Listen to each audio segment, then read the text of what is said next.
the Hudson Library and Historical Society's Adult Program Series presents Ohio's renowned landscape photographer Ian Adams, speaking about his beautiful new book, A Photographer's Guide to Ohio, Volume 2. Proudly displaying and explaining his phenomenal photographic skills focused on some of the most beautiful spots in the great state of Ohio. Recorded at the Hudson Library's Flood Meeting Room on July 8, 2015. I'm pleased tonight to introduce Ian Adams, renowned landscape photographer. He's actually been here before in 2009, so we're really excited to have him back.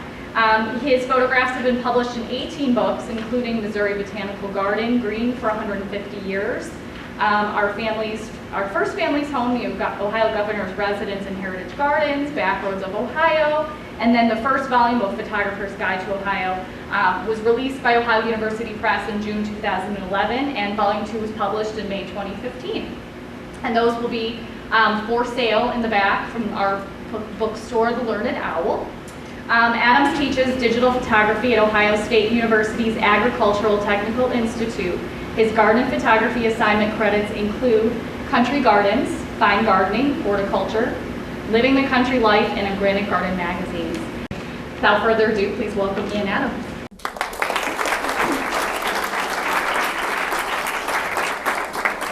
Thank you. I think this is the second or the third time. First of all, can you all hear me? Yes. Is the mic working okay? Yeah. Is all of the technology working okay for you guys? Fantastic. This is Volume 2 of A Photographer's Guide to Ohio. That's what I'm going to be talking about, which is actually my latest book but one. There's a slightly later one, and that's a new version of the Stan Hewitt Hall and Gardens book that we did 15 years ago. And the folks from the Learned Owl have bought some copies of that if you'd like to take a look at it. It's an incredible institution. Let me step back just a little bit. I like to do book projects that have not been done by anybody else. So I've never had any interest in doing the 50th coffee table book on the Grand Canyon or anything like that. And nobody had done a photographer's guide to Ohio. And having traveled over the last 40-odd years, over 1 million miles around the state of Ohio, I think this is an incredible state. And I thought, you know, we really ought to have a guide to the best, most picturesque places to photograph in Ohio. So I was lucky enough to team up with the folks at Ohio University Press in Athens. And in June of 2011, about 4 years ago, we published the Photographer's Guide to Ohio. And it had information on 158 different places. And these were the chapters that we ended up with. We had a chapter on scenic vistas, beautiful views in Ohio, with about 17 of those. We had a chapter on natural areas and preserves, 44 of those, I think. We have some great waterfalls in Ohio, so that was the third chapter. We have some great public gardens in Ohio, and so that was the fourth chapter in the book. We have some interesting rural areas, including the largest Amish community in the world. So rural areas and barns and covered bridges became the fifth chapter. And then the historical buildings and murals became the sixth chapter. There was about 75,000 words of writing. It took me an entire winter to write it. And I was sort of glad when it was done. And I thought, that's it. We've got our Photographer's Guide to Ohio. Well, Winston Churchill, the great British statesman and writer, once wrote that writing a book is an adventure. At first, it's an amusement, a toy. And then it becomes a mistress. And then it becomes a master. And then it becomes a tyrant. Well, somehow the tyrant came to live with me for another 4 years. And I realized there were a whole bunch of things that we hadn't even talked about in the first volume of A Photographer's Guide to Ohio. So fortunately, the folks at the University of Akron Press said, yep, we'll help you to produce a volume 2. And this book came out a couple of months ago. And much to my amazement, we managed to come up with pretty much 5 or 6 brand new chapters. We included another 40 natural areas and preserves, and I could have included another 80. There's so many wonderful natural areas in the state of Ohio. We have 14 scenic rivers covering 800 miles, and nobody's ever done a book on those. So we put a chapter on Ohio scenic rivers in Volume 2. We have 27 scenic byways in Ohio, covering 2,300 miles, and that's never been done in a book either. And so that actually turned out to be the largest chapter in the book. We have 5 world-class zoos and a number of other wildlife parks, and so that became the 4th chapter in the book. We have wonderful holiday lighting displays, which sort of fills that gap between Thanksgiving and December when there's not much else to photograph out there. So I thought it would be fun to include some of the best public lighting displays in Ohio. And then finally, since we have 3,800 historical buildings in Ohio, and I'd only covered about 40 of them in the first book, we included some more of those, some murals and a couple of events. So this really is the subject that I want to talk about today. Just like Volume 1, I make my living as a landscape photographer, writer, and teacher, mostly in Ohio. I very rarely go out of the state now. And what I tried to do in the first chapter is to, in 20 pages, try to distill everything that I've learned in 25 years about photographing the Ohio landscape. Now, of course, it's all done with digital cameras. So this is an overview of the first chapter. I'm not going to go through all of this stuff because I think you're more interested in the places and the photographs. But it will give you some information on selecting different kinds of cameras and lenses, tripods and other things like that, some of the settings that you probably want to use on your camera, how to control, make sure your pictures are sharp, not too dark, not too light. Talks a little bit about lighting and composition, which are probably the 2 most challenging things for most of us in photography.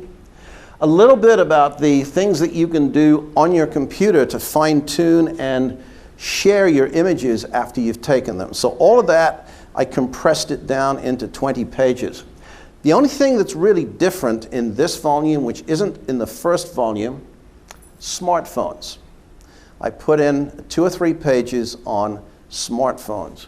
Why would I include smartphones? Well, 61% of American adults own a smartphone, which of course has a camera.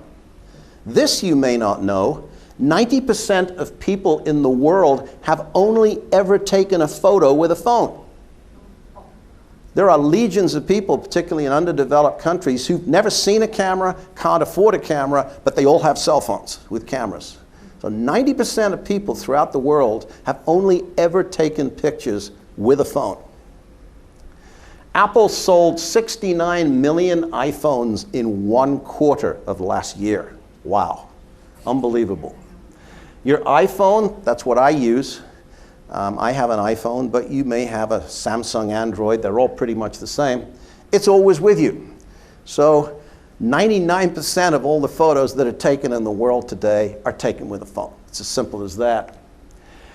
You can share your smartphone pictures. You've probably done it. You take a picture, you take a snapshot, you instantly send it to somebody as part of an email or a text message, right?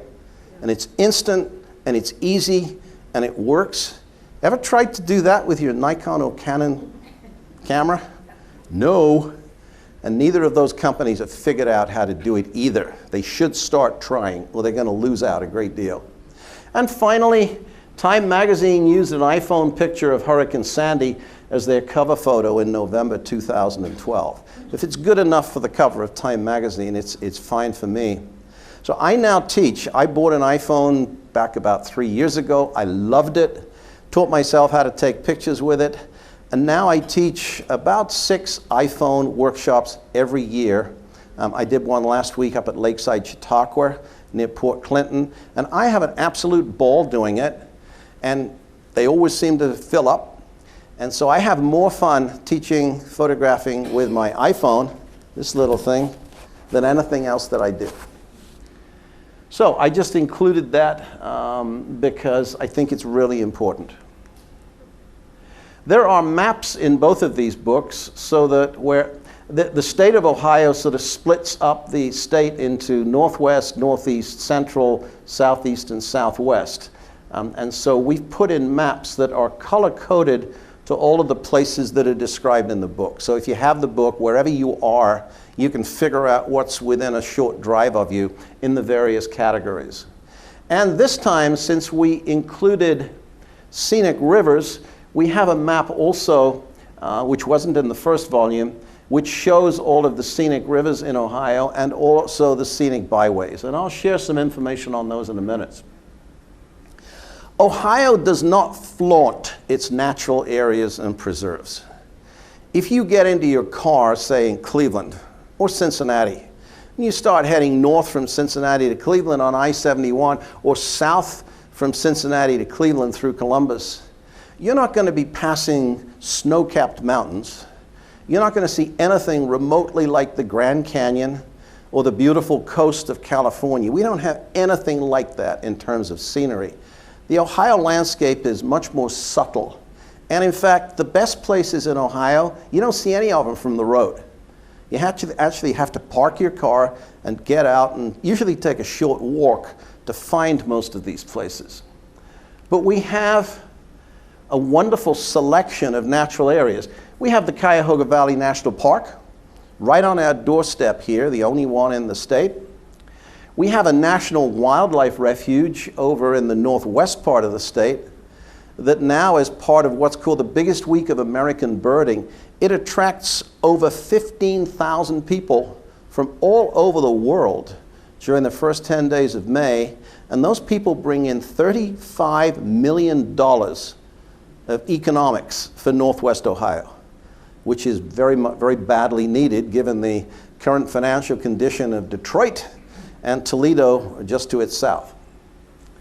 We have 1 million acres of state and national forests in the state of Ohio, 134 state nature preserves, 108 state wildlife areas where you can both hunt wildlife and also hunt it with your camera if you want to, 74 state parks, dozens of city and county parks, including some wonderful parks right around Hudson, right? I'm sure you've been to many of them, Cascade Park, for example, and scores of privately owned natural areas. So you would need several lifetimes to visit and photograph all of the natural areas that we actually have in the state of Ohio. What can you see there? Well, how about 1,800 species of plants to start with? How about 2,000 different kinds of mushrooms? Have any of you noticed how the mushrooms have suddenly exploded the last couple of weeks with all of the rains? I spent most of today down in Mansfield with a friend hiking around the Clear Fork Reservoir on a particular trail which was loaded with dozens of different kinds of mushrooms, which is another book project that I'm working on. So I have a lot of pleasure with those. 51 mammals, nearly 420 bird species have been recorded in the state of Ohio. 135 butterflies and 165 dragonflies and damselflies. I particularly enjoy photographing those, and in fact included a couple of pages in this volume about some tips on how to photograph them. And if you're into moths, I figure we've probably got 12 to 15,000 species of moths in the state of Ohio. Of course, you have to be a night bird in order to enjoy them. So there's a little bit of information in the book about photographing some of the beautiful butterflies and dragonflies that we have. This is one of my favorite. It's a juniper hair streak, and any butterfly that's green is okay with me. That's the only one I know of in the state that's green. This is a Baltimore checker spot, which lives in wetlands. This one you have to go down to southern Ohio to places like Adams County. And then right now, if you go to any pond, including the pond in your garden, you may well find a blue dasher. This is a type of dragonfly called a skimmer. And this is a male blue dasher patrolling his territory. They're very, very aggressive and very territorial. So he'll spend most of his day chasing away other males of the same species. And then this is a calico pennant, another beautiful dragonfly that you're likely to see for the next couple of months in summer. I wanted to share with you just a few different aspects of the Ohio natural landscape. Let's start with the rocks. There are some interesting places where you can learn about the geology of the state. Again, nothing on the scope of Monument Valley. This little thing, this is called Big Pine Pillar, and it's my favorite pinnacle in the state of Ohio. If you were in Monument Valley, Utah, you wouldn't even notice this as you were driving by it because it's only about 40 feet high. But it's about a 1.5 mile hike. It's in the Hocking Hills, but it's not in one of the state parks that you may be familiar with. It's in the state forest. But there are directions to all of these places in the book, GPS references and everything.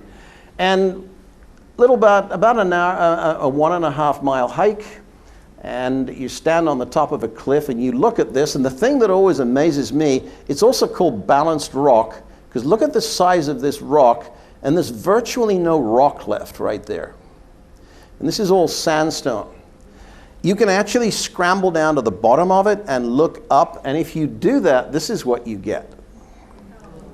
When you've stood there for about 10 seconds and taken your picture, you just want to get the hell out of there because it just doesn't look like it's supposed to stay there very much longer. And next week, next year, 10 years, who knows, it's going to fall.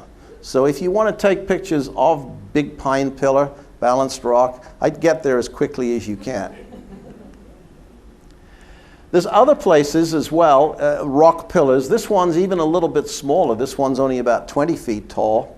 I found this from a map. I was reading my DeLorme Gazetteer of Ohio, and I was just looking at it, and I saw this umbrella rock marked in Tuscarawas County, not too far from Newcomerstown, and just west of Interstate 77. And I went there, and right behind it is a cell phone tower, and right here is a little dirt road where you go up, I guess, to service the cell phone tower. And there's a gate, but it's not locked. There's no trespassing sign. So as far as I know, it's open to the public. And you walk up to the top of this pasture, and there you have this amazing looking rock. It's about 20 feet high. You'd need to be quite an athlete to climb because it overhangs on all sides. One of the things that amazes me about umbrella rock is that the rock that it's made of, which is Permian Mississippi sandstone, is 350 million years old. Try to imagine what that rock has been witness to. 350 million years. It's seen dinosaurs, all sorts of stuff. So it's just amazing that it's still there after 350 million years. We have rock arches in Ohio. Again, nothing like Arches National Park in Utah or even the Natural Bridge arches down in the Red River Gorge in Kentucky, about 350 miles from here. But this arch is 100 feet long. It's a state nature preserve. It's near the town of Logan, which is in the northern part of Hocking County, north of the Hocking Hills. And it's about, it's a good 35 minute hike to get there. You'll get a nice little workout going up and down the hills before you get to this rock arch, which is called Rock Bridge. It's the biggest rock arch in the state of Ohio. We've also got a lot of old quarries in Ohio. This one is near the town of Castalia in Erie County, and it's a really big old limestone quarry. What was the limestone quarried for? Well, some of it was used to make buildings. I don't know whether there are any town buildings in Hudson made out of limestone, but if there are, some of that rock may have come from a quarry like this. A lot of the limestone was ground up to produce aggregate that's used to build the roads in the Ohio highway system. But this is now now a nature preserve. It's an Erie County nature preserve. And these cliffs are about 60 feet high, and you can do a 2-mile trail all around the edge of the rim of the cliffs. And at one point, you can look out to see the island of Put-in-Bay, South Bass Island, about 20 miles north of you in Lake Erie. It's an amazing place. They've had over 200 species of plants that have been seen in this quarry. Of course, where you have water and rock, you have waterfalls. I did about 17, 20 waterfalls in volume 1, and there's another half a dozen in this. This one is called Chair Factory Falls in Lake County. It's called Chair Factory Falls because there used to be a furniture factory that was powered by water that was produced by the waterfall. Not too far from there is another one on Payne Creek. Payne Creek's one of the tributaries of the Grand River, and this is Payne Falls, one of the more attractive waterfalls there.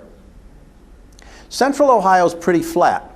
You don't have a lot of waterfalls in Columbus or areas around it, but tucked away in Knox County near the Kokosing River, one of our state scenic rivers, is this beautiful little 25-foot waterfall which is called Honey Run Falls on Honey Run Creek. And it's now a Knox County park. You can park your car and it's just an easy little walk to get there. It's a great place to visit if you happen to be in the area. The tallest cliffs in the state of Ohio are these. One of our rivers is called Paint Creek, just west of Chillicothe. Paint Creek has literally eroded away the western side of a hill to create these shale cliffs that are just under 400 feet high, which probably makes them the tallest cliffs in the state. And they're made out of a variety of shale. There's all sorts of fossils in there, some interesting mineral ores, like melanterite, which is some sort of iron ore, I believe. But this is down in Ross County, and it's called Copperas Mountain. Copperas being the name of one of the ores of iron that coats these cliffs. Now, there's a dirt road. It's quite complicated to get to, but there's directions in the book and GPS references and everything. When you get there, there's a dirt road which goes all the way across the bottom of the cliffs for a few hundred yards. Don't park your vehicle there. You want to park at this end or at that end, but don't park underneath the cliffs because they're constantly falling to pieces, and little rocks and bits of gravel fall all the time. You don't even want to walk along that road, really, because they're so friable. So make sure you park it at one end or the other. Of course, if you like your rocks in little tiny bits of gravel or sand, we have some great natural areas right along the Lake Erie shoreline. This is near the town of Mentor. It's called Mentor Lagoons. It's part of a marina, but if you park your car at the marina, you can hike less than a mile, and you come to this absolutely unspoiled section of beach, and you won't find anybody there at all, other than maybe somebody else doing a hike. Not too far from there, in fact, a couple of miles just around the corner in Paynesville, is another area which is Lake Erie Bluffs, which is another 2 miles that's been protected as a Lake County park. From rocks, some of the interesting things that we have in Ohio are trees. Probably 200 different kinds of trees live in the state of Ohio, and 14 of those species of trees, we have the national champion tree, the biggest anywhere in Ohio. This is the largest living thing in the state of Ohio. If there's anything bigger, I'd like to know about it. It's a tree. It's a sycamore tree, and it grows in Ashland County near a little town called Jeromesville. Just to give you an idea, it has 4 separate trunks, 1, 2, 3, and 4, but they're joined at the base. So from the point of view of what's called the big tree register, it counts as one tree. And if you were to measure at about chest height all the way around those 4 trunks, it comes to 59 feet. 59 feet. But you don't get a sense of how big this tree is by just looking at this picture. I was as far away across the field as I could get, and I had the widest angle lens on my camera on a tripod. So what I did for the next picture was I put my timer on, and then I'd like to say sprinted, but in my mid-60s I'd say waddled would be a better word. I made my way across to stand right in that little crotch of those two trunks. So take a look at this to get an overall sense of the size of this tree, which has lost several pieces to its trunks. And then look at this picture, which is just the base of the tree. Okay? That's me. I'm around 5'11", 240 pounds, so I'm reasonably sized, but I look like an ant on those trees. That's one tree, the biggest living thing in the state of Ohio. This gentleman here, his name is Don Covey. Don is a retired public relations consultant, and he lives in a gated community of condominiums in North Canton. And just across the road from his house is this tree, which is the largest cucumber magnolia tree in the world. It's the national champion. Well, back in 2001, a big branch weighing about 7 tons fell off the tree. Didn't hurt anybody, but the locals got really bent out of shape and decided that the tree must be rotten and therefore it needed to be cut down. Well, Don said, no, let's check it. So he had some work done, and they took some core samples and discovered that the tree was perfectly healthy except for that one branch. And so he managed to save the tree, and he's now the guardian and the interpreter of the tree. And you can go visit it. I put his phone number in the book, and Don will be happy to meet you. He'll take you there. He'll be happy to pose at the base of the tree so you can get a shot that shows you how big it is.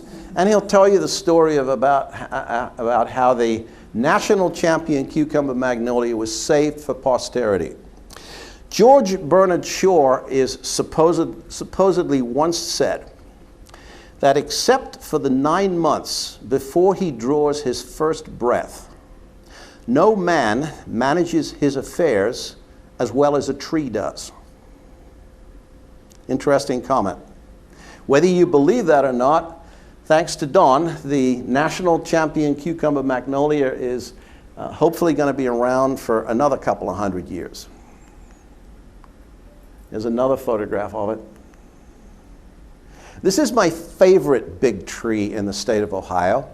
There's a place called Alum Creek State Park, about 45 minutes north from Columbus, right alongside, not too far from Delaware, and right next to a veterinarian's office. Literally from here to the video camera, you can just walk down the bank and stand underneath this, which is the largest eastern cottonwood in the United States. It's about 37 feet around, but unlike the sycamore, which has 4 different branches, this has just one trunk. And the sycamore is an old tree. It's not going to be with us for a lot longer. This is a relatively young tree, very much in its prime, and this is an absolutely fabulous cottonwood tree. And so if you want to see that tree, it's on the eastern edge of Alum Creek State Park. This is not the largest, it's a white oak. It's called the Great White Oak of Logan. It's in a cemetery, Old Logan Cemetery in the city of Logan. The largest white oak is in Canfield near Youngstown. And that particular white oak is somewhat bigger than this one. So this isn't the largest white oak, but this is quite possibly the oldest living thing in the state of Ohio. Sometime in the early 1400s, before Columbus, an acorn sprouted on a hillside in Logan. By the time Christopher Columbus sailed for the Americas in 1492, the tree was about 70 years old. It's now over 600 years old, according to work that's been done by the Ohio Division of Forestry. They took core samples, and they estimate that it's well over 600 years old, which I think probably makes it the oldest living thing in the state of Ohio. and it's in Logan Old Cemetery. It's almost like one of these live oaks that you see down south, which are also very old in the Gulf states and Florida, because it has some branches like this which actually rest on the ground because they're so heavy. So if you get a chance and you're near the town of Logan or going down to the Hocking Hills for the weekend, check out this incredible tree. You can park right here, right next to it, and just walk up the hillside. Here's a church over on the other side of the cemetery to give you an idea of scale. If you want to photograph trees like this, I'd recommend doing it when there aren't too many leaves on the trees. Winter is great. Early spring, late fall. How about a tree that's shaped like a rhino's head? This is called the rhino tree. It's actually a white oak that's deformed. Maybe it was hit by lightning, something like that. But it's at a state nature preserve called Lawrence Woods over in north central Ohio near the town of Kenyon. And again, it's within a few minutes hike of where you park your car. But don't you think it looks kind of like a rhino? I do. In the old days, rather than actually build a fence, the pioneers would build a living fence out of Osage orange trees. Those are the ones that drop those fruits that look a little bit like pineapples, but they're circular, yellow things. It's an incredibly good tree for making bows. American Indians would travel for hundreds of miles to find a good stand of Osage orange that they would use to make their longbows. So this is actually a living tunnel, and this is in Sugar Creek Metro Park, which is east of Dayton. And there's one or two very old oak trees as well. But this is a living tunnel of Osage orange trees that stretches for several hundred feet. All one species of tree. Of course, we have wetlands also in the state of Ohio. Many birds tend to spend time migrating backwards and forwards in spring and fall. This is Big Island Wildlife Area, over 6,000 acres just west of Marion. This one's a little bit closer. This is called Funk Bottoms, and it's near the town of Worcester, a little bit west of Worcester. If you go there in March and you drive some of the dirt roads, this is what you might see. I have some good friends who are Amish that live south of Fredericktown, and every spring I take them for a drive in the area around here. And so we were just parked, and these are all tundra swans, and a few geese and a few ducks, and they're in the flooded farm fields, just resting up before they continue their migration to the north. So we have some wonderful places to observe migrating waterfowl here in Northeast Ohio. And in this time of year, if you were to go down to the same area east of Dayton, the Beaver Creek wetlands system is over 10,000 acres of wetlands, including this one, which is called Siebenthaler fen. And right now, probably this plant, which is called Queen of the Prairie, is probably blooming down there. It's some wonderful summer plants that bloom. Whoops, there we go. Some of you may have been to South Florida, to the Everglades National Park. That's vast. It covers hundreds of square miles. In Northwest Ohio is the only thing that's remotely like the Everglades. Much smaller, just a few hundred acres, but this is Irwin Prairie. It's a state nature preserve in the Oak Openings west of Toledo. And as you can see, it has a boardwalk that goes right through the middle of it. And it's hard to photograph these places because there's really nothing there but grass. So I put the boardwalk in just to give you a sense of what it looked like. Out in the western part of the state, around Sandusky Bay, are some wonderful marshes. And those marshes are very important for ducks.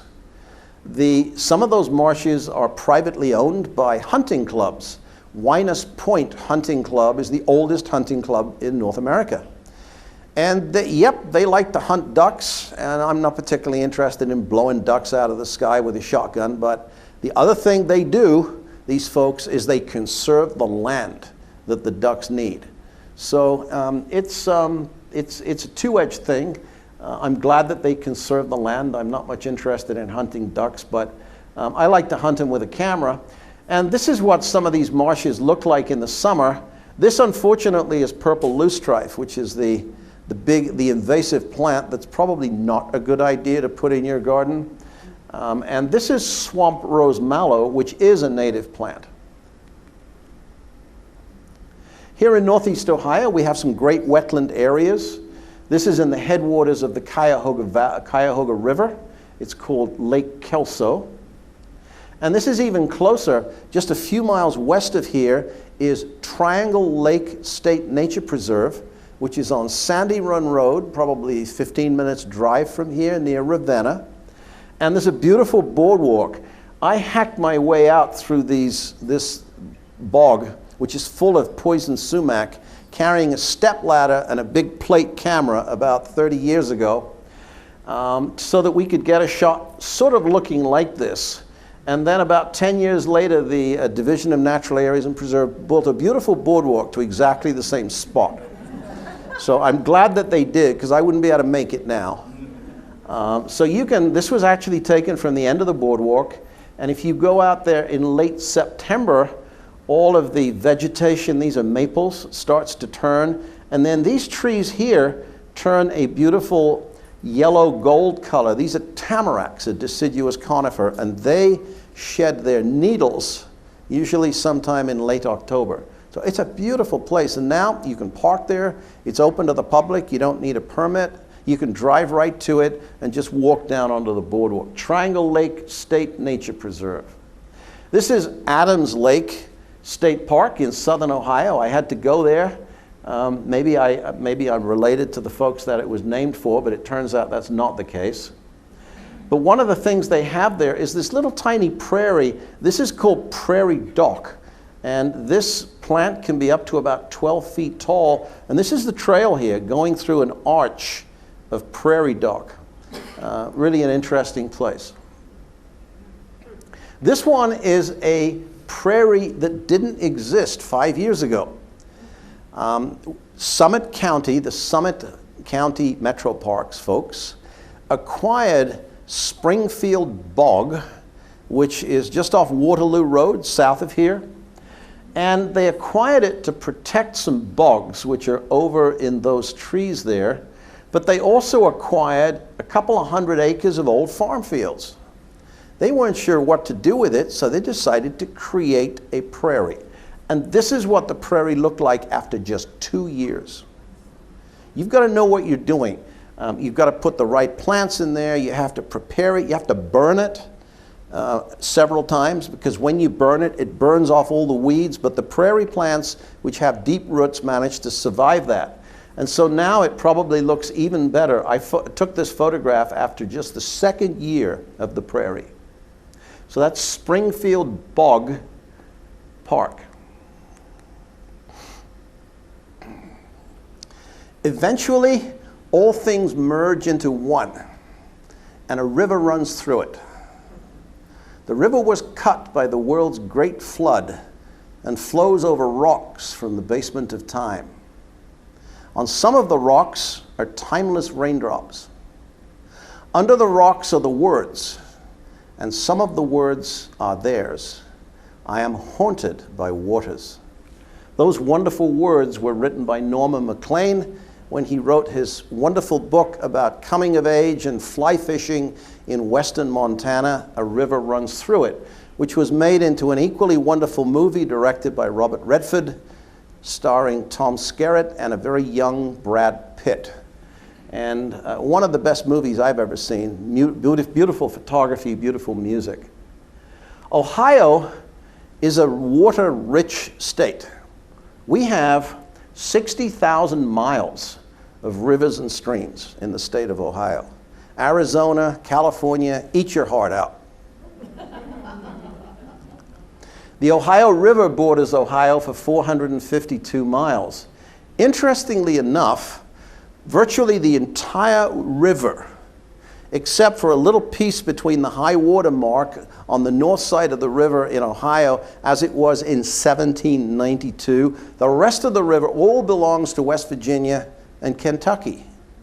This is because back in the late 1700s, Congress, in its infinite wisdom, decided that where a river separated two states, the rivers to the south and the east owned the whole river. So we don't actually own any of the Ohio River around our borders, at least very, very little of it. But Ohio realized before any other state that it was a good idea to protect our scenic rivers, because in February of 1968, Ohio was the first state to enact scenic river protection.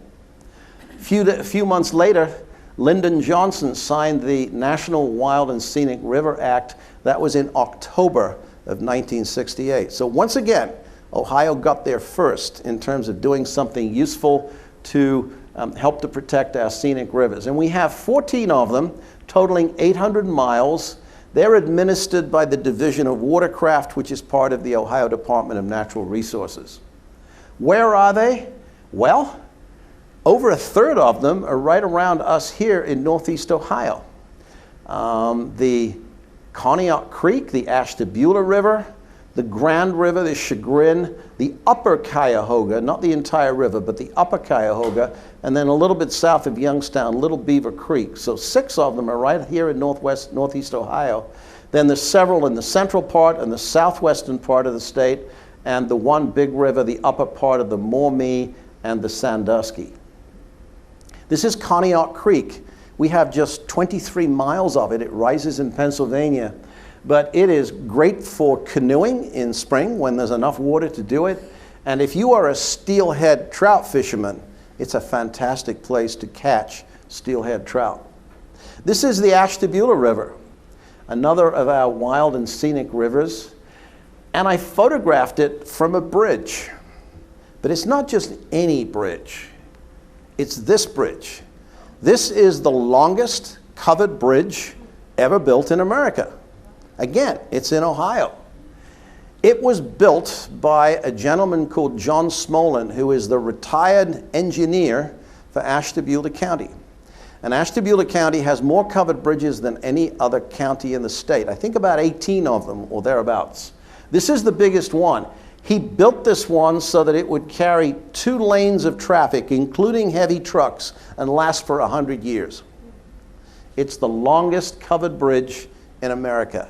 And it's just south of Ashtabula, across the Ashtabula River. And you can walk out on it, and it's a great place to visit. This is a waterfall on the east branch of the Chagrin River, which flows through the Holden Arboretum, which was another of my book projects about 20 years ago.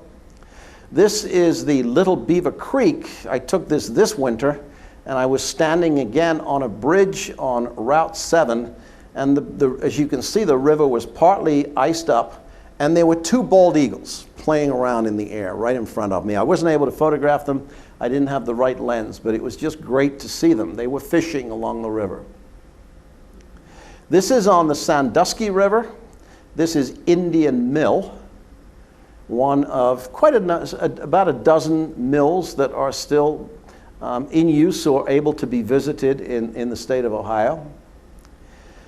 One of the streams that has more species of fish than any other in most parts of the state, most parts of America, are the Little and Big Darby Creeks west of Columbus. There are over 100 species of fish and all sorts of clams and other invertebrates. It's an incredibly healthy and pristine river system, all the more amazing that it's less than a half-hour's drive from downtown Columbus, the biggest city in the state. So it's amazing to me that they managed to keep it in such a pristine state. This is the Olentangy River, which is just north of Columbus. And then we have Ohio's scenic byways. I was aware that we had some national byways. A byway is it's a set of roads that are protected. They have some inherent natural beauty, architectural interest, scenic interest. And Ohio has 5 national byways and 22 state scenic byways. And if you add them all up, it's over 2,000 miles. If you drive all of those roads, you will get a really good introduction to just about all of Ohio's natural history, cultural history, interesting buildings. Nobody had done a book on this, so I thought it would be good to put in a chapter. They're administered by the Ohio Department of Transportation, ODOT. Most of these byways are linear. You start here and you end here, or you do it the other way around. A few of them, like the Amish Country Byway, are a network of roads. So let's look at one or two. Here's a map, which is in the book, which shows you where they are. And they are all over the state. We can start with the Lake Erie Coastal Trail. It covers over 230 miles. The entire north coast of Lake Erie is the Lake Erie Coastal Trail Scenic Byway. Here I'm on Gibraltar Island, which is in Put-in-Bay. The island is owned by Ohio State University, and these are the tallest cliffs on the south shore of Lake Erie. They're about 50 feet tall, and right here is Perry's Lookout, supposedly where Commodore Perry kept watch for the British fleet, which he then defeated. We have 22 lighthouses along Lake Erie.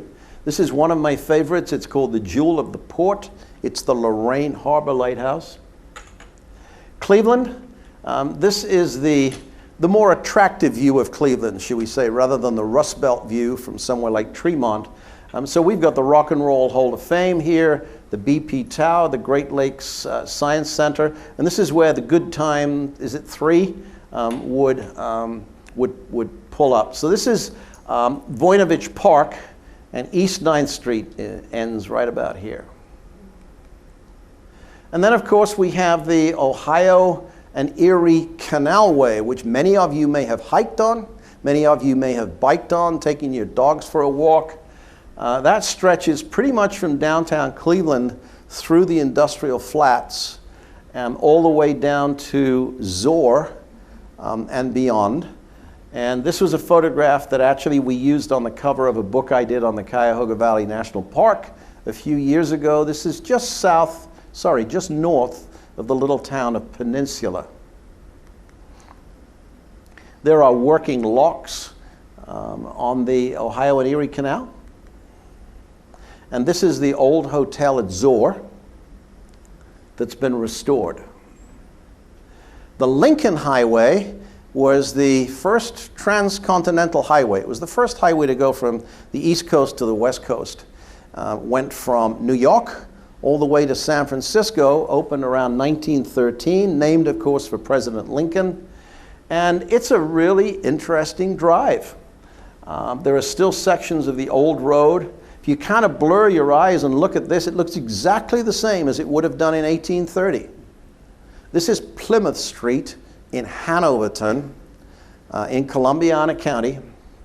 And if you are a Republican candidate running for President of the United States, and you spend any time in Ohio, you'll probably end up at this, which is the Spread Eagle Tavern, owned by a family who are arch Republicans and have hosted just about every Republican candidate for the presidency over the last 15 to 20 years. Just west of there, near a little town of Malvern, is a 2.5-mile stretch of the original brick Lincoln Road. It looks exactly the same as it did 100 years ago. There's nothing there except for the brick road, and if you were there in your Model T, this is exactly what it would have looked like at the turn of the century. Or how about the Lincoln Cinema in downtown Massillon? We have the world's largest Amish community centered in Holmes County. And in fact, every single road in Holmes County is part of the Amish Country Scenic Byway. This was a photograph that I took back in about 2001, I think 2002, of an Amish barn raising. It's the only barn raising I've ever been to. Since then, we've had virtually no barn raisings. They just don't do it anymore. But I photographed about 120 Amishmen, these are Amish farmers, build this barn in 3/4 of a day. They started with nothing. They started with the foundations, and all of this timber, everything, all the boards were lying on the ground. And I got there about sunrise, and I have pictures of them putting up the first beams. Any of you see that movie Witness with Harrison Ford? Just a fabulous shoot of a barn raising. It was just like that. So this barn was just, none of this existed except for the silo early in the morning. This was about lunchtime. And by 4 o'clock in the afternoon, the barn was finished and ready for the cows to be milked. All of the woodwork was pre-measured and laid out. So my friend David Klein, who's an Amish farmer, came up to me, he was there, and said, what do you think? And I said, you know, if the English, which is what they call us, the non-Amish, if we had to build this barn, I figure it would take us about a month to decide who we were going to nominate to be on the planning committee that would then try to figure out how to build the barn. The Amish do it in less than 1 day. And then they go back to work. Nobody pays them to do it. This is all volunteer labor. And then they go back to catch up on all of the chores. It was just an incredible experience to be there. So here are some Amish farm fields. Last time I was down there in early winter last year, I stopped off at my friend David Klein's, and I was just about to leave, and he said, make sure you drive past Leroy's place just down the road, because he's got a field full of turkeys. And if you pull over and you get out, they're very curious birds, and if you just kind of clap your hands, they'll come to say hi. And so they did. I parked my vehicle right here, got out. The turkeys were all up here by the barn, and they all started sauntering down, just gobbling the way that turkeys do. And this photograph, I sent it to David, and it's going to be on the cover of Farming Magazine this fall. So I'm looking forward to that. Obviously, Thanksgiving is not a time of year that these turkeys look forward to quite as much as we do. We have some great bridges on some of our scenic byways. This is one of the Roebling suspension bridges that the Roebling family built. This one crosses the Ohio River. I'm actually standing on about the 3rd floor of a motel in Wheeling, West Virginia, looking across the suspension bridge. This is Belmont County, Ohio. And this bridge is still very much in use. And here's another bridge. This one's got a bit of a sad story. On the National Road, which is what we were talking about, that's the National Road Scenic Byway, they built these bridges in an S shape. It was simply structurally best to build them in an S curve. And this was built about 1825, 1828, making it one of the oldest bridges in the state. About a couple of years ago, the oil producers got a fracking permit to drill for oil just up here. And so all of the the vehicles started going over this old bridge. They managed to stop them just before it started to collapse. Nobody in Guernsey County had figured out that they needed to not allow people to take vehicles that heavy. So by the time they figured it out, the damage was done. It'll be restored. It will be restored, I'm sure. But it's a shame that they couldn't have thought it out enough in advance to save it. This is a section of the old National Road, built in the early 1800s, 100 years before the Lincoln Highway was built.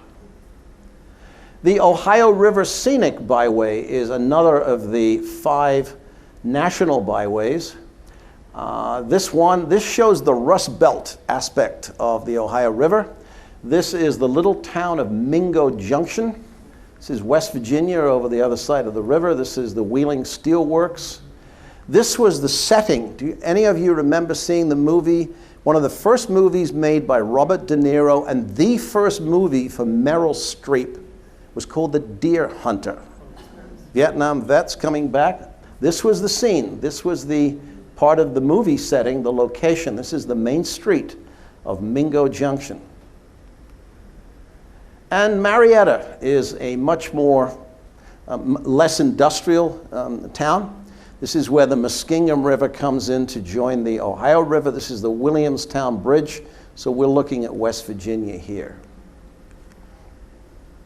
General Ulysses S. Grant, President Ulysses S. Grant, was born in this little building. We have 7 U.S. presidents were born in the state of Ohio. The only state that has more is Virginia with 8.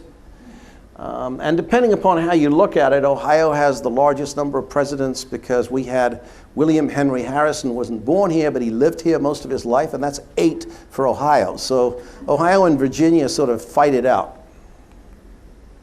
This is the Roebling Bridge, again on the Ohio River, linking Kentucky with downtown Cincinnati. This was the one that he built to get practice before he built the big one, which of course is the Brooklyn Bridge in New York. All of these bridges were built in the early 1800s. All of them are in use today. Some of these scenic byways, I had no clue they even existed. North Ridge Scenic Byway is Route 254 in Sheffield Lake in Lorain County. And it's only 9 miles long. And in those 9 miles, there are 250 historic buildings.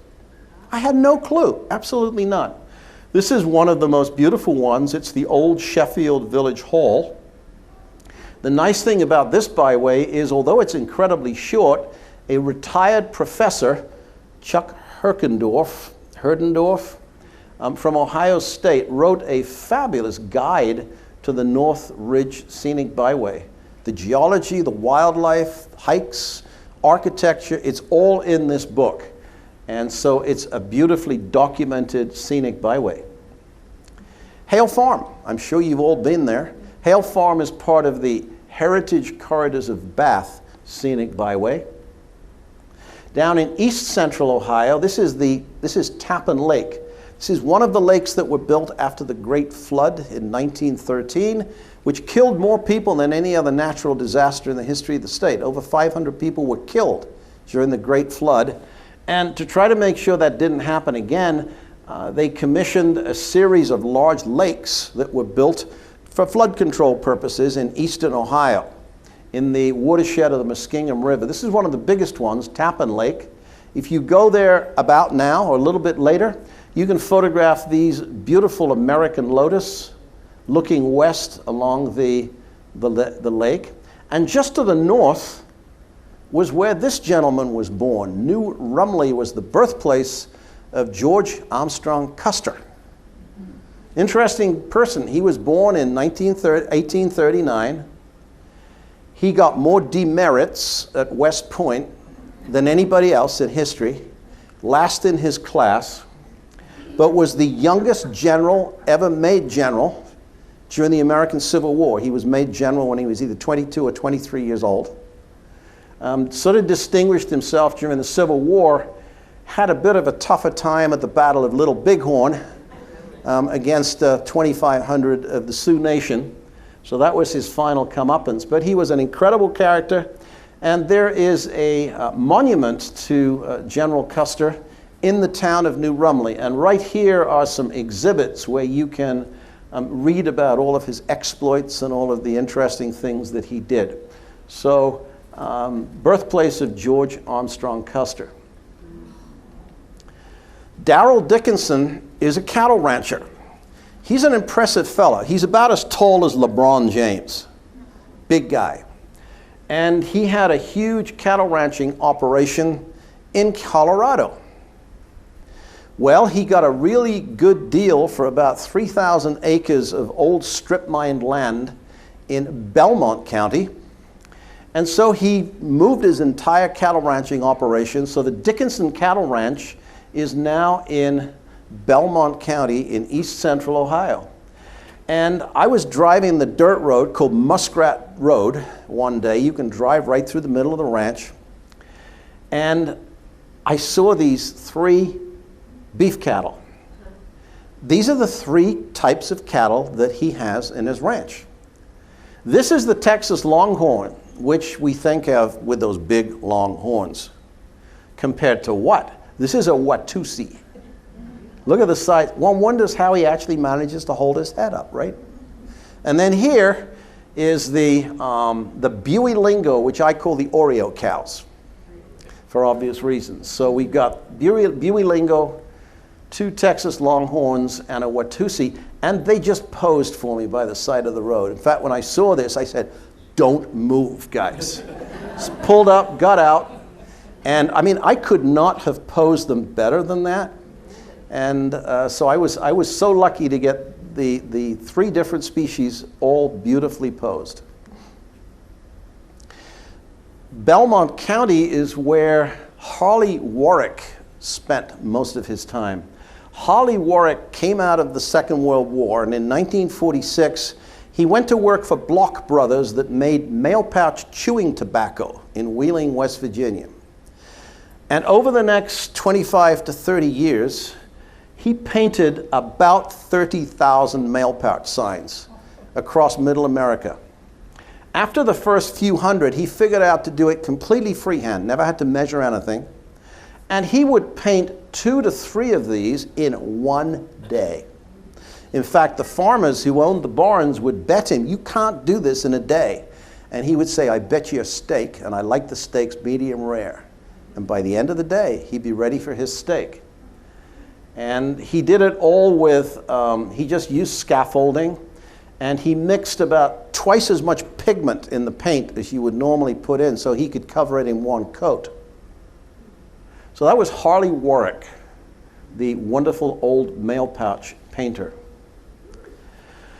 Strip mining was a big thing in the middle part of the 19th century, and the biggest machine that was ever built to mine coal out of the ground was called Big Muskie. When Big Muskie was scrapped in around about 1990, the only part that was left was the bucket. And this bucket weighed 400,000 pounds. It was so big that it would be more expensive to try to scrap it than just leave it there.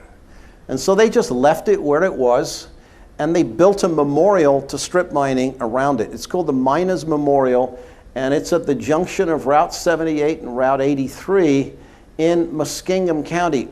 Just to give you an idea of the size of this, you can fit 2 Greyhound buses side by side, or a small house in that bucket. That's how big it is. Not far from there is one of my favorite places called the Wilds. This is a photograph looking out over some of the country near the Wilds. And the Wilds, they have about 12,000 acres of that old strip mine land, which actually doesn't have a lot of trees. It's mostly open hillside. These are a pair of 2 of the most interesting animals they have. It's called Przewalski's wild horse. It's actually spelled something like PRSZ, and because nobody can pronounce it or spell it, they're called pea horses by the staff. But these are the original wild horses. They have been extinct in the wild. They are from the eastern Himalayas, the southern part of the Siberian steppes. And apparently all domesticated horses and breeds of horses originally were descended from Przewalski's wild horse. Hocking Hills has its own scenic byway. So this is Conkle's Hollow, one of my favorite hikes in the state of Ohio. Ash Cave Waterfall, the Big Pine Pillar, which I showed you earlier on. Down in southern Ohio, west of Portsmouth, is the largest area of hilly country. This is Shawnee State Forest. It's the largest state forest in the state. Covers about 65,000 acres. It's called the Little Smokies of Ohio. One of the very few places where the timber rattlesnake still lives. Very, very few. We have none of those left in northern part of the state. The naturalist there, whose name is Jenny Richards. Jenny Richards is an expert on the local snakes. And this is Timber, who is a 23-year-old captive timber rattlesnake. He's been there at the Nature Center for many years. And Jenny likes to give Timber a little romp in the grass every now and again. Should we say a slither? And so I got hold of one of my long telephoto lenses and kind of got down on the ground, belly to belly, so that I could get this photograph. Now, Timber is unfortunately blind. He has cataracts, so he doesn't see too well, but his poison fangs and his sense of smell are perfectly adequate. So I needed to keep my distance. And Jenny was in control. She had a snake stick and everything. So I was able to get some really nice close-up photos without being really in any danger at all. In fact, timber rattlesnakes are so inoffensive, you'd have to virtually beat them to death to get them to actually attack you. They're very, very inoffensive. They much prefer to be left alone. The Miami and Erie Canal over in the western side of the state has some interesting architecture. This is St. Mary's with a replica of an old canal boat there. German immigrants in the late 18th century came into Mercer County and built some huge churches, all of which were, it's called the land of the cross-tipped churches because of the cross on the top. And some of these buildings are 100, 120 feet tall. The Maumee River has its own scenic byway. Toledo, Cleveland, Akron, Columbus, and Cincinnati are 5 world-class zoos in the state of Ohio. Any one of those is a fabulous place to go visit. Several of them, like Cincinnati, for example, are also botanical gardens and have magnificent landscape grounds. So I wanted to put in a chapter on the zoos. These are a pair of flamingos photographed in Columbus. And there are 1 or 2 other places like the Wilds, and even a place called Back to the Wild, which is a very photogenic wildlife rehabilitation center near Castalia. If you go to the Cleveland Zoo, where this was taken, or if you go to the Cincinnati Zoo or the Columbus Zoo, you can not only enjoy seeing the giraffes, you can hand feed the giraffes. It costs you maybe a couple of bucks to do that, but they will actually let you hand feed the giraffes at several of these zoos. This was a shot of jellyfish taken at the Akron Zoo, not too far from here. If you look at this shot, you think, oh my God, that little giraffe is being stalked by that big male lion. Well, I bet the lion would wish that that were the case, but in fact, this is the new Africa exhibit that opened just last year at the Columbus Zoo. It's 50 acres. And it's so well done that if you kind of blur your eyes, you will think you're in the steppes of Africa. It's just done so beautifully. Right here is a moat. And maybe if his life depended on it, that lion could leap the moat, but I think it's too wide. And so the giraffe's actually in no harm whatsoever. And you know, most of these critters spend most of their time doing what my 2 cats do at home, which is sleeping. Sumatran tigers. And some of the zoos, this was actually taken at Cincinnati Zoo. I was waiting to photograph the subject of the next chapter, which was holiday lighting displays. And the zoos have some of the best of those. And these were some hooded mergansers that are wild birds that flew into the lake. So it's not only the captive birds, sometimes you can get things that actually come in that are wild. One of the most interesting experiences I had was at the Wilds. I used to volunteer as a photographer, and I went down there in winter, and we went out in a very beat-up pickup truck to photograph these animals. These are called takins, T-A-K-I-N. And a takin, which weighs about 700 pounds, sort of a cross between a bear and a muskox from the Arctic. And they are about as tough as a Sherman tank. We were out there, and they are completely impervious to Ohio winters. They live in the eastern fringes of the Himalayas in western China, in Sichuan. And they can leap a 12-foot fence. and a couple of them managed to get out of their paddock before they were recaptured. They're incredibly tough, couldn't care less about the winter weather. And we went out in a pickup truck with some bales of feed, like hay. And I was standing in the bed of the pickup truck when one of these Tarkins jumped in the bed with me. So I jumped out of the bed and got back in the cab as quickly as I could. They're not, in fact, particularly aggressive, but if he wanted to, he could have just diced me with those feet and those horns. So it's a Sichuan Tarkin. It's actually my favorite animal of the wilds. Back to the Wild is a rehabilitation center for injured wildlife. It's south of Sandusky, and Mona Rutger and her husband and staff have literally nursed thousands of wild animals, injured wild animals, particularly bald eagles, and helped them go back into the wild.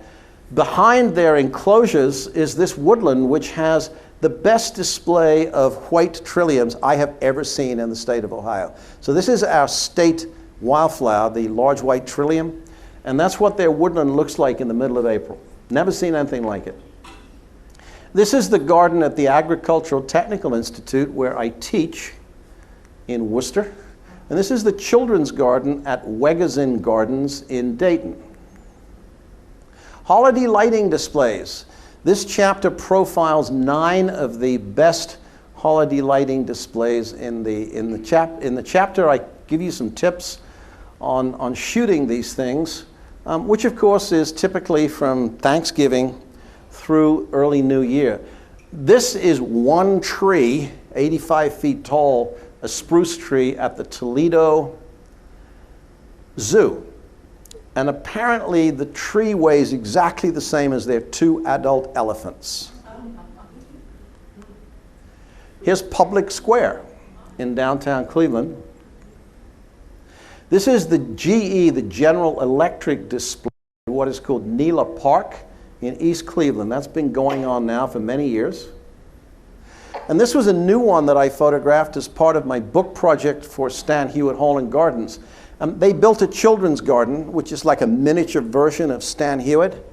And in the winter, they decorate it, as you can see, and they changed the name to Gingerbread Land.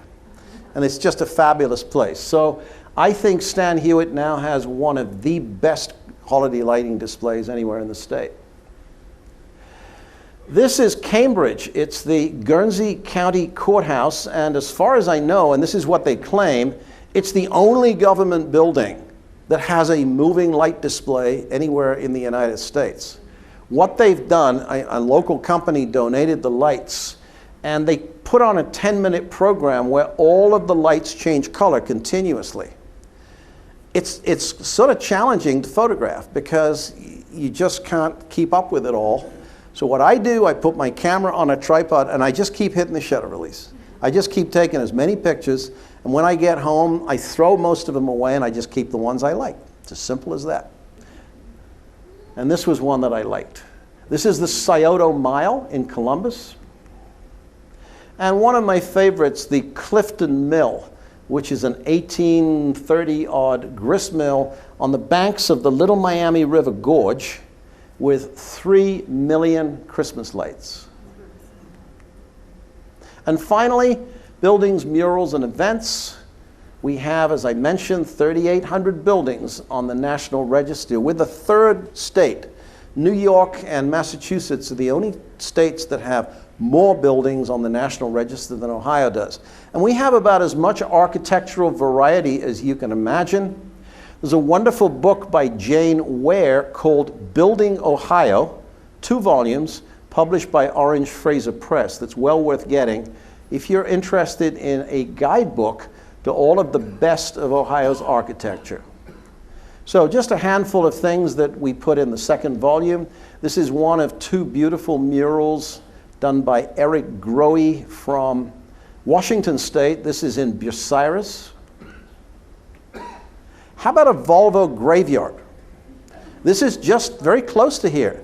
This is near Ravenna, just south of Ravenna, in the middle of nowhere, is a wonderful place where if you want to get your viable Volvo serviced, you can take it to to this Volvo place. But right behind the building, they have a field. And the field is full of every variety and age of Volvos that you can imagine. And camera clubs, like the Cleveland Camera Club, I found out about this from their website, have been going there for years to photograph these old cars, some of which are stacked one on top of each other.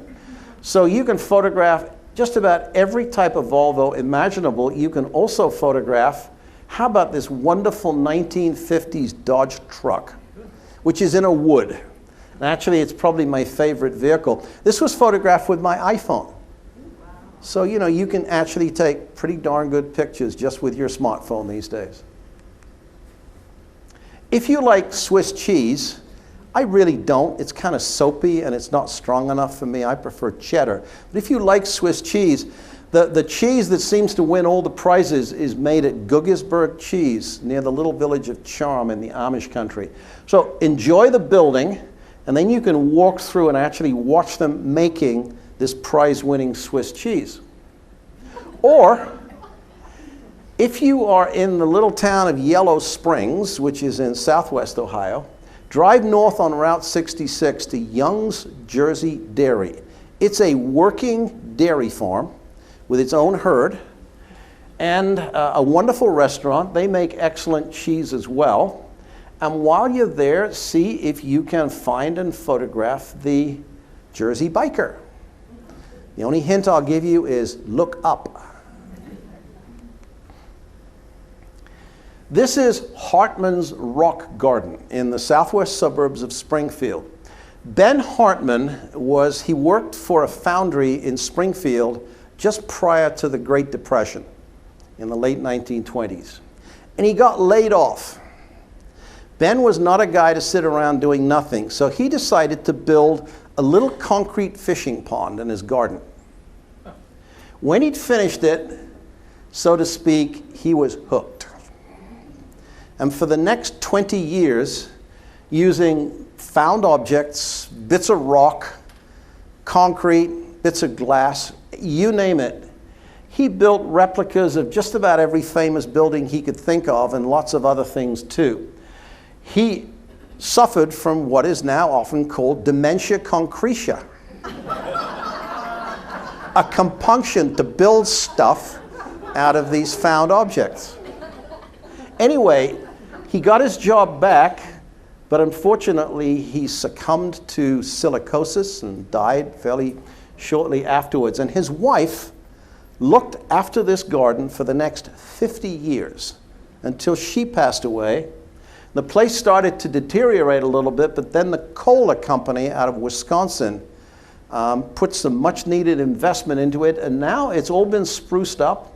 It's open to the public. You just pull up, walk into the garden. There's no cost or fee or anything like that. And it's really cool to see these castles and replicas of Mount Vernon and the White House that Ben Hartman did while he was in between jobs during the Great Depression. In Hocking County, Perry County, back in the mid-1800s, there were a whole bunch of coal mining towns. Now, these were towns where they went down into the ground. This was not strip mining. And these towns were called the little cities of black diamonds. Most of them are long gone. They've been destroyed, they've been taken down, but this one still is there. This is Shawnee. And if you sort of look at it, it looks a little bit like Dodge City out west, but this is an old Ohio mining town.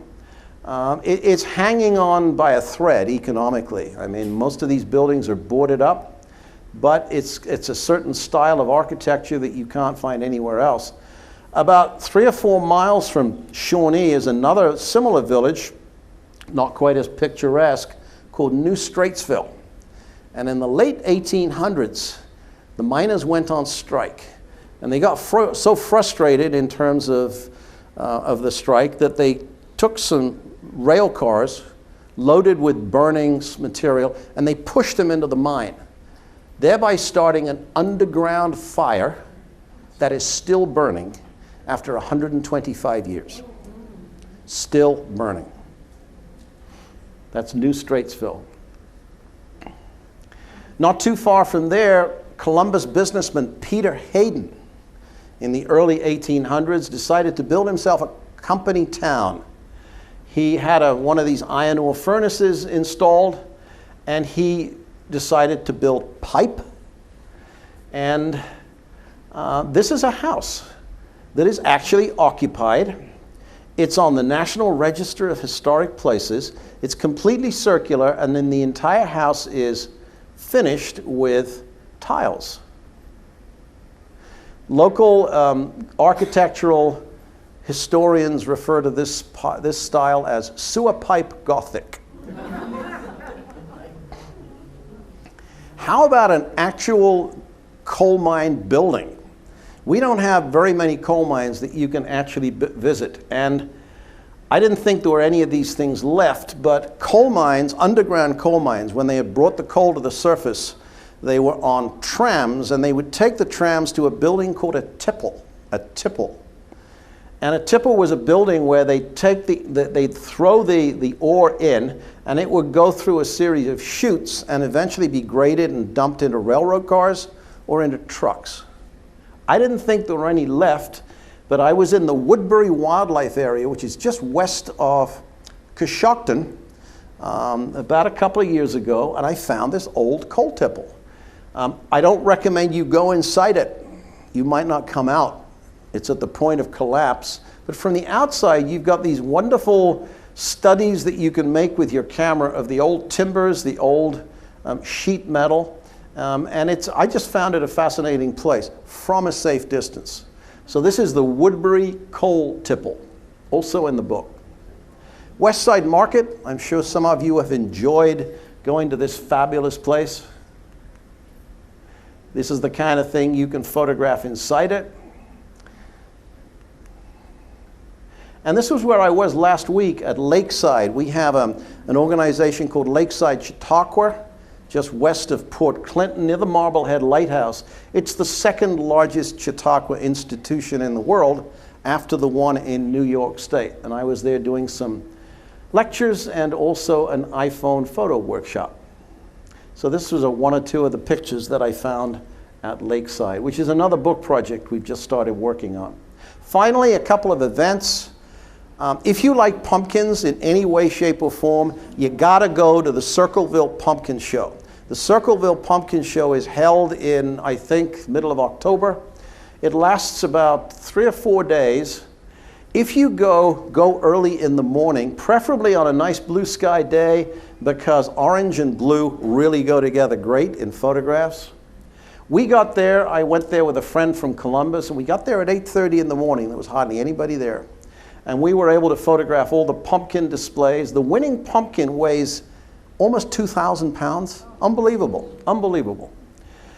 By 11 o'clock, when we'd finished, there was a line of traffic stretching 5 miles back towards Columbus along Route 23. So if you're a photographer and you want to avoid the crowds, go early. And also, the Stern Wheeler Festival on the Ohio River at Marietta. 15 or 20 of these old paddle boats tie up along the Rufus Putnam Landing. And again, by the middle of the morning, there'll be thousands of people rushing around. But if you go there early, you can get out of bed early enough, you can get some great shots just of the boats before they're full of people. So that's an introduction to Volume 2 of A Photographer's Guide to Ohio. This one ended up being 100 pages longer than the first one. It's 303 pages. This one has about a couple of hundred color photographs, some regional maps, quite a lot of information for each site, and lots of additional books and references if you want to find other places. The index alone took me 10 days, working 8 to 10 hours a day for 10 days. Just to produce the index. I hate doing indexes. There's just no easy way to do it, but there will not be a Volume 3. So I figure 500 pages of stuff with 300 different places, that's enough. After that, you're on your own. Thank you very much.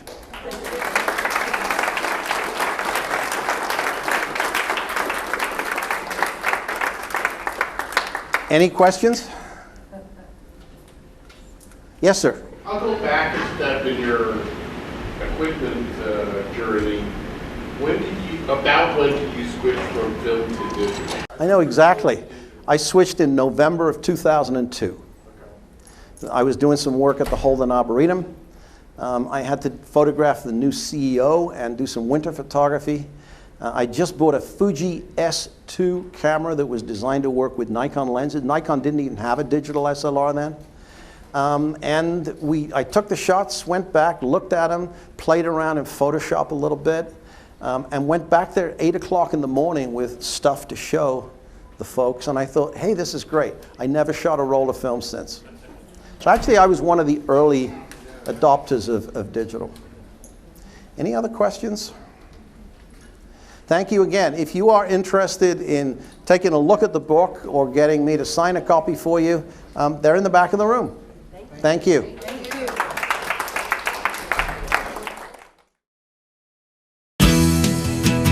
Thanks to the management and staff of the Hudson Library and Historical Society for their assistance in the production of this program and for providing the adult program series for the citizens of Hudson.